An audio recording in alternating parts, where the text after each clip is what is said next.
heartbreaking loss to the Nuggets. The Warriors got back in the win column, playing the worst team in the NBA, the Detroit Pistons, the team that recently made history with their long losing streak.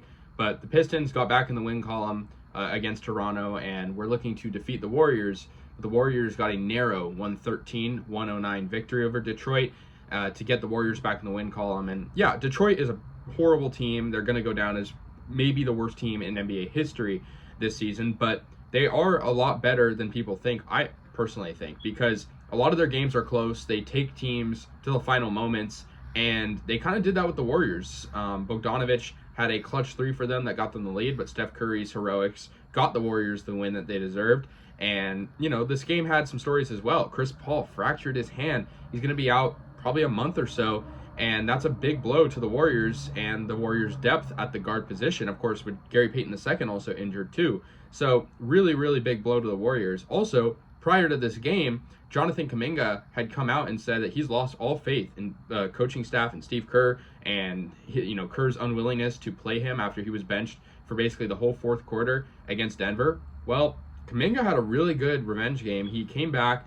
and played he was in the starting lineup, played, a bulk of this game. He had the team leading plus 16. I mean, he was a very good player in this game for Golden State, and was a very efficient player. He was 4 for 8 from the field and shot a few free throws for 11 points. So Jonathan Kuminga, it also looks like the Warriors are not going to move him at the deadline if they so choose to trade for a guy like Lauri Markkanen, Pascal Siakam, Zach LaVine, etc. So it looks like, hopefully Kuminga and Steve Kerr and the Warriors organization are rekindling its relationship.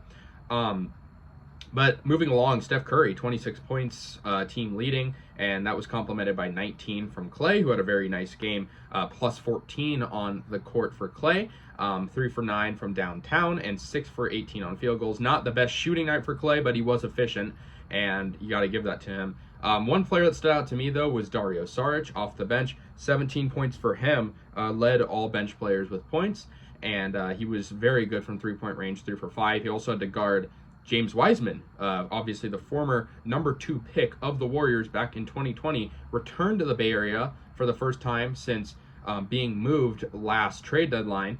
And Wiseman, he had an all right game. He had 4 points, not really much going on for him, but his career is sort of, in question, I feel like, right now. But for Detroit, a very good game from Cade Cunningham. He's always been a very good player for them, even through the losing. He was 13 of 22 from the field, didn't shoot that well from downtown, but Cunningham, you got to feel for the guy, kind of like the bright spot in this organization that's just failing its players. Brandon Pajemski had 11 points for the Warriors, 4 for 7 from the field, and Kuminga, though, was really efficient, and he was kind of a guy that stuck out to me.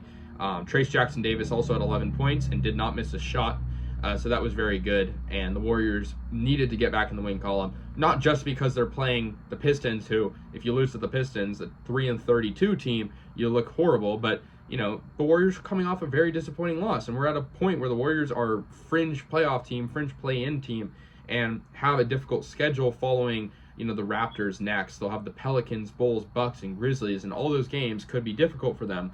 And so, the Raptors next will be tonight at 5:30, and will be interesting, considering Pascal Siakam and all the trade rumors. But the Warriors get a 4-point victory. Steph Curry clutches up for the Warriors down the stretch.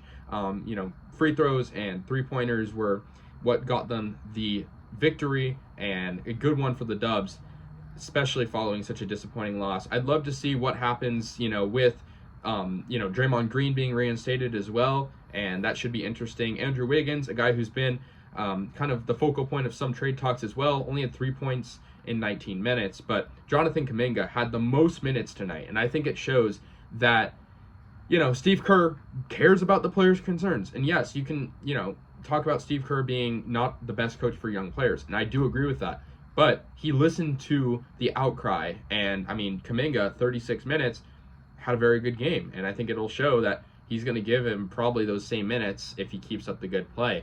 So that'll do it. Warriors win 113-109 over the 3-32 Detroit Pistons. Warriors move to 17-18, right on the brink of the play-in. Let me know your thoughts. I'll see you guys later, and go Warriors.